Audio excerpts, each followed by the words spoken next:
Pushpa 2 trailer చాలా భారీ లెవెల్లో ఆడియన్స్ ముందుకొచ్చింది. ఈ ట్రైలర్ ఆడియన్స్‌లో మిక్స్డ్ రెస్పాన్స్‌ని దక్కించుకుంది. అయితే కొంతమంది నాలెడ్జ్ లెస్ పీపుల్ మాత్రం ఈ cinema trailer 'Devara' cinema trailer కంటే అదిరిపోయింది అంటూ, కాబట్టి ఖచ్చితంగా 'దేవరా' సినిమా కంటే 100 రెట్లు ఈ సినిమా అదరగొడుతుంది అంటూ ఫేక్ కామెంట్స్ చేస్తున్నారు. అయితే వాళ్ళంతా ఒక విషయం గుర్తుంచుకోవాలి.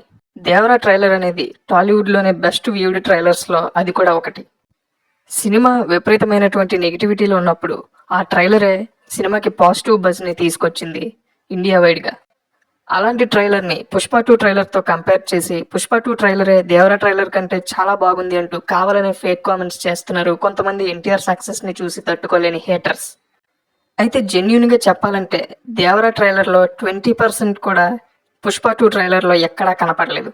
దేవరా ట్రైలర్ అనేది ఎన్టీఆర్ వన్ మ్యాన్ షో. ఆ ట్రైలర్కి మైనస్ పాయింట్స్ చాలానే ఉన్నా ఎన్టీఆర్ స్క్రీన్ ప్రెసెన్స్ వల్ల ట్రైలర్కి పాజిటివ్ రెస్పాన్స్ అనేది వచ్చింది ఆడియన్స్లో.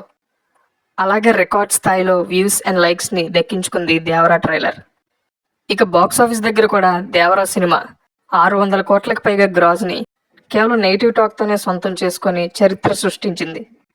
కాబట్టి పుష్ప 2 సినిమా దేవరా లాగా 600 కోట్ల మార్క్ని రీచ్ అవ్వలేకపోయినా కనీసం 500 కోట్లనైనా సరే వరల్డ్ బాక్స్ ఆఫీస్ దగ్గర కలెక్ట్ చేసి దేవరాకి కొంచెమైనా దరిదాపుల్లోకి వస్తుందో లేదో చూడాలి.